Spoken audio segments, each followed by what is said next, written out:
ನಮ್ಮ ಮೆದುಳಿನ ಆಳದಲ್ಲಿ ಒಂದು ಜೈವಿಕ ಸರಣಿ ಕ್ರಿಯೆ ದಶಕಗಳ ಕಾಲ ಸದ್ದಿಲ್ಲದೆ ನಡೀತಾನೇ ಇರುತ್ತೆ. ಇವತ್ತಿನ ಈ ವಿವರಣೆಯಲ್ಲಿ ಡಿಮೆನ್ಷಿಯಾದ ಆಂತರಿಕ ಕಥೆಯನ್ನ ಅಂದ್ರೆ ಅದರ ಮೊದಲ ಕಿಡಿಯಿಂದ ಹಿಡಿದು ಅಂತಿಮ ಪರಿಣಾಮದವರೆಗೆ ಇತ್ತೀಚಿನ ವೈಜ್ಞಾನಿಕ ಸಂಶೋಧನೆಗಳ ಬೆಳಕಿನಲ್ಲಿ ಅರ್ಥ ಮಾಡ್ಕೊಳ್ಳೋ ಪ್ರಯತ್ನ ಮಾಡೋಣ. ಹಾಗಾದ್ರೆ ಏನಿದು ಡಿಮೆನ್ಷಿಯಾದ ಜೈವಿಕ ಪಯಣ? ಇದು ಒಂದೇ ದಿನದಲ್ಲಿ ಆಗುವಂಥದ್ದಲ್ಲ, ಬದಲಿಗೆ ನಮ್ಮ ಮೆದುಳಿನೊಳಗೆ ಹಂತ ಹಂತವಾಗಿ ನಡೆಯೋ ಒಂದು ತುಂಬನೇ ನಿಧಾನಗತಿಯ ಪ್ರಕ್ರಿಯೆ. ಬನ್ನಿ, ಈ ಪಯಣದ ಪ್ರತಿಯೊಂದು ಹಂತವನ್ನು ಸರಿಯಾಗಿ ಅರ್ಥ ಮಾಡ್ಕೊಳ್ಳೋಣ. ಎಲ್ಲಕ್ಕಿಂತ ಆಶ್ಚರ್ಯದ ವಿಷಯ ಏನ್ ಗೊತ್ತಾ? ಈ ರೋಗದ ಲಕ್ಷಣಗಳು ನಮ್ಗೆ ಕಾಣಿಸ್ಕೊಳ್ಳೋಕೆ ಶುರುವಾಗೋದಕ್ಕಿಂತ ದಶಕಗಳ ಹಿಂದೆಯೇ ಈ ಜೈವಿಕ ಪ್ರಕ್ರಿಯೆ ನಮ್ಮ ಮೆದುಳಿನಲ್ಲಿ ಸದ್ದಿಲ್ಲದೇ ಶುರುವಾಗಿರುತ್ತೆ. ಇದು ಒಂಥರ ನಿಧಾನವಾಗಿ ಉರಿಯೋ ಬೆಂಕಿ ಇದ್ದಾಗೆ. ಸರಿ, ಹಾಗಿದ್ರೆ ನಮ್ಮ ಈ ಕಥೆಯ ಮೊದಲ ಭಾಗವನ್ನ ಶುರು ಮಾಡೋಣ ಬನ್ನಿ. ಈ ಇಡೀ ಸರಣಿ ಕ್ರಿಯೆಯನ್ನ ಶುರುಮಾಡುವ ಆ ಮೊದಲ ಕಿಡಿ ಯಾವುದು ಅಂತ ನೋಡೋಣ. ಮೊದಲನೇ ಪಾತ್ರಧಾರಿ ಅಮಿಲಾಯ್ಡ್ ಬೀಟಾ, ಅಥವಾ ಚಿಕ್ಕದಾಗಿ ಹೇಳೋದಾದ್ರೆ ಎಬಿ. ಇದು ಸಾಮಾನ್ಯವಾಗಿ ನಮ್ಮ ಮೆದುಳಿನಲ್ಲಿ ಉತ್ಪತ್ತಿಯಾಗುವ ಒಂದು ಪ್ರೋಟೀನ್ ಅಷ್ಟೆ. ಆದ್ರೆ ಅಲ್ಝೈಮರ್ ಕಾಯಿಲೆಯಲ್ಲಿ ಇದು ದಾರಿ ತಪ್ಪುತ್ತೆ. ನಮ್ಮ ಮೆದುಳಿನ ನರಕೋಶಗಳು ಅಂದ್ರೆ ನ್ಯೂರಾನ್ಗಳ ನಡುವೆ ವಿಷಕಾರಿ ಗಂಟುಗಳಾಗಿ ಅಂದ್ರೆ ಪ್ಲೇಕ್ಗಳಾಗಿ ಶೇಖರಣೆ ಆಗೋಕೆ ಶುರುವಾಗುತ್ತೆ. ಹಾಗಾದ್ರೆ ಇದು ಯಾಕೆ ಹೀಗೆ ಶೇಖರಣೆ ಆಗುತ್ತೆ? ಇದಕ್ಕೆ ಒಂದೇ ಕಾರಣ ಇಲ್ಲ. ಇದೊಂದು ಕಾಂಪ್ಲೆಕ್ಸ್ ಸಮಸ್ಯೆ. ಕೆಲವರಲ್ಲಿ ಜೀನ್ಸ್ ಕಾರಣ ಆಗಬಹುದು. ವಯಸ್ಸಾದಂತೆ ಮೆದುಳು ತನ್ನನ್ನು ತಾನು ಕ್ಲೀನ್ ಮಾಡ್ಕೊಳ್ಳೋ ವ್ಯವಸ್ಥೆ ನಿಧಾನ ಆಗುತ್ತೆ. ಇದರ ಜೊತೆಗೆ ರಕ್ತನಾಳಗಳ ಸಮಸ್ಯೆಗಳು, ಸರಿಯಾಗಿ ನಿದ್ದೆ ಇಲ್ಲದಿರೋದು, ಈ ಥರದ ಜೀವನ ಶೈಲಿಯ ಅಂಶಗಳು ಈ ಪ್ರಕ್ರಿಯೆಯನ್ನ ಇನ್ನಷ್ಟು ವೇಗಗೊಳಿಸುತ್ತವೆ. ಇದನ್ನ ಇನ್ನೂ ಸುಲಭವಾಗಿ ಅರ್ಥ ಮಾಡ್ಕೋಬೇಕು ಅಂದ್ರೆ ನಮ್ಮ ಮೆದುಳನ್ನ ಒಂದು ದೊಡ್ಡ ನಗರ ಅಂತ ಅಂದ್ಕೊಳ್ಳೋಣ. ಹಾಗಾದ್ರೆ ಅಮಿಲಾಯ್ಡ್ ಅಂದ್ರೆ ಏನು? ಅದು ಆ ನಗರದ ಬೀದಿಗಳಲ್ಲಿ ರಾಶಿ ಬೀಳ್ತಾ ಇರೋ ಕಸ. ಶುರುನಲ್ಲಿ ಇದು ಸಣ್ಣ ಸಮಸ್ಯೆ ಅನ್ಸಿದ್ರೂ ನಿಧಾನವಾಗಿ ಇಡೀ ಪರಿಸರವನ್ನೇ ಹಾಳ್ಮಾಡುತ್ತೆ. ಆದ್ರೆ ನೆನ್ಪಿಡಿ, ಅಮಿಲಾಯ್ಡ್ ಕೇವಲ ಒಂದು ಕಿಡಿಯಷ್ಟೇ. ಈಗ ಆ ಬೆಂಕಿಯನ್ನ ನಿಜವಾಗಿಯೂ ಹರಡುವ ಇಂಧನದ ಬಗ್ಗೆ ಮಾತಾಡೋಣ. ರೋಗಲಕ್ಷಣಗಳಿಗೆ ನಿಜವಾದ ಕಾರಣ ಏನು? ಇಲ್ಲಿ ಎಂಟ್ರಿ ಕೊಡೋದೇ ಟೌ ಅನ್ನೋ ಇನ್ನೊಂದು ಪ್ರಮುಖ ಪ್ರೋಟೀನ್. ಸಾಮಾನ್ಯವಾಗಿ ಟೌ ಪ್ರೋಟೀನ್ನ ಕೆಲ್ಸ ಏನು ಅಂದ್ರೆ ನಮ್ಮ ನರಕೋಶಗಳ ಒಳಗಡೆ ಇರೋ ಸಾರಿಗೆ ವ್ಯವಸ್ಥೆಯನ್ನ, ಅಂದ್ರೆ ಸೂಕ್ಷ್ಮವಾದ ರೈಲ್ವೆ ಹಳಿಗಳನ್ನ ಗಟ್ಟಿಯಾಗಿ ಸ್ಥಿರವಾಗಿ ಇಡೋದು. ಪೋಷಕಾಂಶಗಳು ಮತ್ತೆ ಮೆಸೇಜ್ಗಳು ಸರಿಯಾಗಿ ಸಾಗಬೇಕು ಅಂದ್ರೆ ಇದು ತುಂಬಾನೇ ಮುಖ್ಯ. ಆದ್ರೆ ಡಿಮೆನ್ಷಿಯಾದಲ್ಲಿ ಏನಾಗುತ್ತೆ ಅಂದ್ರೆ ಈ ಟೌ ಪ್ರೋಟೀನ್ ತನ್ನ ಶೇಪ್ ಕಳ್ಕೊಂಡು ನರಕೋಶಗಳ ಒಳಗೆ ಸಿಕ್ಕಾಪಟ್ಟೆ ಸಿಕ್ಕೊಂಡು ಟ್ಯಾಂಗಲ್ಸ್ ಅಥವಾ ಗಂಟುಗಳನ್ನ ರೂಪಿಸುತ್ತೆ. ಇದರಿಂದ ಏನಾಯ್ತು? ಆ ಇಡೀ ಸಾರಿಗೆ ವ್ಯವಸ್ಥೆಯೇ ಕುಸಿದು ಬೀಳುತ್ತೆ. ಎಲ್ಲಕ್ಕಿಂತ ಮುಖ್ಯವಾದ ವಿಷಯ ಅಂದ್ರೆ ಈ ಹಾಳಾದ ಟೌ ಒಂದು ನರಕೋಶದಿಂದ ಇನ್ನೊಂದಕ್ಕೆ ಸೋಂಕಿನ ತರಹ ಹರಡುತ್ತೆ. ರೋಗಲಕ್ಷಣಗಳು ಮೆದುಳಿನ ಒಂದು ಭಾಗದಿಂದ ಇನ್ನೊಂದು ಭಾಗಕ್ಕೆ ಯಾಕೆ ಹರಡುತ್ತೆ ಅನ್ನೋದಕ್ಕೆ ಇದೇ ನೋಡಿ ನೇರ ಕಾರಣ. ನಮ್ಮ ನಗರದ ಹೋಲಿಕೆಗೆ ವಾಪಸ್ ಬರೋಣ. ಅಮಿಲಾಯ್ಡ್ ಅನ್ನೋದು ಬೀದಿಯಲ್ಲಿ ಬಿದ್ದಿರೋ ಕಸ ಆದ್ರೆ, ಟೌನಿಂದ ಆಗೋ ಹಾನಿ ಅಂದ್ರೆ ಆ ನಗರದ ಇಡೀ ಟ್ರಾನ್ಸ್ಪೋರ್ಟ್ ಸಿಸ್ಟಮ್ ಕುಸಿದು ಬಿದ್ದ ಹಾಗೆ. ರಸ್ತೆಗಳು, ಮೆಟ್ರೋ, ಟ್ರೈನ್ಗಳು ಎಲ್ಲವೂ ನಿಂತೋದ್ರೆ ನಗರವೇ ಸ್ತಬ್ಧವಾಗ್ಬಿಡುತ್ತಲ್ವಾ? ಅಮಿಲಾಯ್ಡ್ ಮತ್ತೆ ಟೌ ಮಾಡಿದ ಹಾನಿಯ ಪರಿಣಾಮಗಳು ಈಗ ಸ್ಪಷ್ಟವಾಗಿಯೇ ಕಾಣ್ಸೋಕೆ ಶುರುವಾಗತ್ತೆ. ಮೆದುಳು ನಿಜವಾಗಿಯೂ ಫಿಸಿಕಲ್ ಆಗಿ ಹೇಗೆ ಕುಸಿಯೋಕ್ ಶುರುವಾಗತ್ತೆ ಅಂತ ನೋಡೋಣ ಬನ್ನಿ. ಈ ಹಂತಕ್ಕೆ ನ್ಯೂರೋಡಿಜೆನರೇಷನ್ ಅಂತ ಕರೀತಾರೆ. ಅಂದ್ರೆ ಸರಳವಾಗಿ ಹೇಳೋದಾದ್ರೆ ಮೆದುಳಿನ ಕೋಶಗಳು, ಅವುಗಳ ನಡುವಿನ ಸಂಪರ್ಕಗಳು ಭೌತಿಕವಾಗಿ ಸತ್ಹೋಗೋದು.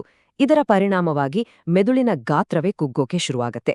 ಇದು ನಾವು ನೋಡಿದ ಮೊದಲ 2 ಹಂತಗಳ ನೇರ ಪರಿಣಾಮ.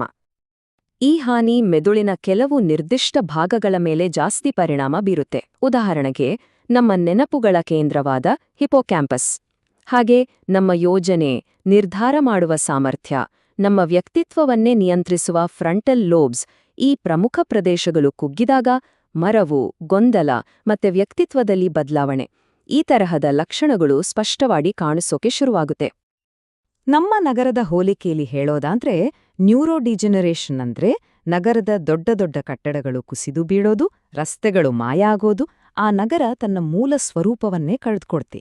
ಇದು ರೋಗದ ಅಂತಿಮ, ನಮಗೆ ಕಾಣಿಸುವ ಹಂತ. ಆದ್ರೆ ಕಥೆಯಲ್ಲಿ ಇನ್ನೊಂದು ದೊಡ್ಡ ಟ್ವಿಸ್ಟ್ ಇದೆ. ಇಲ್ಲಿವರೆಗೂ ನಾವು ನೋಡಿದ ಎಲ್ಲಾ ಹಂತಗಳನ್ನ ಇನ್ನಷ್ಟು ಹಾಳು ಮಾಡುವ ಒಂದು ಗುಪ್ತ ಶಕ್ತಿ ಇದೆ. ಅದೇನು ಅಂತ ನೋಡೋಣ. ಅದೇ ಮೆದುಳಿನ ಉರಿಯೂತ, ಅಂದ್ರೆ ಇನ್ಫ್ಲಮೇಷನ್. ಸಾಮಾನ್ಯವಾಗಿ ಉರಿಯೂತ ಅನ್ನೋದು ನಮ್ಮ ದೇಹಕ್ಕೆ ಒಳ್ಳೆಯದು. ಸೋಂಕಿನ ವಿರುದ್ಧ ಹೋರಾಡುತ್ತೆ. ಆದರೆ ಡಿಮೆನ್ಷಿಯಾದಲ್ಲಿ ಇದು ದೀರ್ಘಕಾಲದ್ದಾಗಿ ವಿನಾಶಕಾರಿಯಾಗಿ ಬದಲಾಗುತ್ತೆ. ಮೈಕ್ರೋಗ್ಲಿಯಾ ಅನ್ನೋ ಮೆದುಳಿನ ರಕ್ಷಣಾ ಕೋಶಗಳು ಓವರ್ ಆಕ್ಟಿವ್ ಆಗೋದೇ ಇದಕ್ಕೆ ಕಾರಣ. ಇದು ಒಂದು ಡೇಂಜರಸ್ ವಿಷವರ್ತುಲವನ್ನೇ ಸೃಷ್ಟಿ ಮಾಡುತ್ತೆ. ಅಮಿಲಾಯ್ಡ್ ಮತ್ತೆ ಟೌ ಅನ್ನೋ ಕಸವನ್ನ ಕ್ಲೀನ್ ಮಾಡೋಕ್ ಹೋಗೋ ಮೈಕ್ರೋಗ್ಲಿಯಾ ಕೋಶಗಳು ಆ ಭರದಲ್ಲಿ ಆರೋಗ್ಯವಾಗಿರೋ ನರಕೋಶಗಳಿಗೂ ಹಾನಿ ಮಾಡುವ ಕೆಮಿಕಲ್ಸ್ ಬಿಡುಗಡೆ ಮಾಡ್ತವೆ. ಈ ಹಾನಿಯಿಂದ ಮೆದುಳಿನ ಕಸ ಕ್ಲೀನ್ ಮಾಡೋ ಕೆಪಾಸಿಟಿ ಇನ್ನೂ ಕಡಿಮೆ ಆಗುತ್ತೆ. ಫೈನಲ್ ರಿಸಲ್ಟ್ ಏನು? ಜಾಸ್ತಿ ಅಮಿಲಾಯ್ಡ್ ಇನ್ನೂ ಜಾಸ್ತಿ ಉರಿಯೂತಕ್ಕೆ ಕಾರಣವಾಗುತ್ತೆ. ಇದೊಂದು ಮುಗಿಯದ ಚಕ್ರ. ನಮ್ಮ ನಗರದ ಹೋಲಿಕೆಯನ್ನ ಮುಗಿಸೋದಾದ್ರೆ, ಉರಿಯೂತವನ್ನ ನಗರದಲ್ಲಿ ಬೆಂಕಿ ನಂದಿಸೋಕೆ ಬಂದು ಸಹಾಯ ಮಾಡೋ ಭರದಲ್ಲಿ ಇನ್ನಷ್ಟು ಹಾನಿ ಮಾಡೋ ಫೈರ್ ಬ್ರಿಗೇಡ್ಗೆ ಹೋಲಿಸ್ಬೋದು. ಅವರ ಉದ್ದೇಶ ಒಳ್ಳೆದೇ, ಆದ್ರೆ ಪರಿಣಾಮ ಮಾತ್ರ ವಿನಾಶಕಾರಿ. ಇಷ್ಟೆಲ್ಲ ಕೇಳಿ ನಿರಾಶೆಯಾಗ್ಬೇಡಿ, ಯಾಕಂದ್ರೆ ವಿಜ್ಞಾನ ಸುಮ್ನೆ ಕೂತಿಲ್ಲ. ವಿಜ್ಞಾನಿಗಳು ಈ ಸರಣಿ ಕ್ರಿಯೆಯನ್ನೇ ಟಾರ್ಗೆಟ್ ಮಾಡಿ ಹೇಗೆ ಹೋರಾಡ್ತಾ ಇದ್ದಾರೆ ಅನ್ನೋದನ್ನ ನೋಡೋಣ. ಇಲ್ಲಿದೆ ನೋಡಿ ಭರವಸೆಯ ಬೆಳಕು. ಇತ್ತೀಚಿನ ಸಂಶೋಧನೆಗಳು ತುಂಬಾನೇ ಎಕ್ಸೈಟಿಂಗ್ ಆಗಿವೆ. ಹೊಸ ಅಮಿಲಾಯ್ಡ್ ವಿರೋಧಿ ಔಷಧಿಗಳು ನಾವು ಮಾತಾಡಿದ ಆ ಮೊದಲ ಕಿಡಿಯನ್ನೇ ಅಂದ್ರೆ ಅಮಿಲಾಯ್ಡ್ ಸಂಗ್ರಹವನ್ನೇ ನೇರವಾಗಿ ಟಾರ್ಗೆಟ್ ಮಾಡ್ತಿವೆ. ಇದು ನಿಜಕ್ಕೂ ಒಂದು ದೊಡ್ಡ ಪ್ರಗತಿ.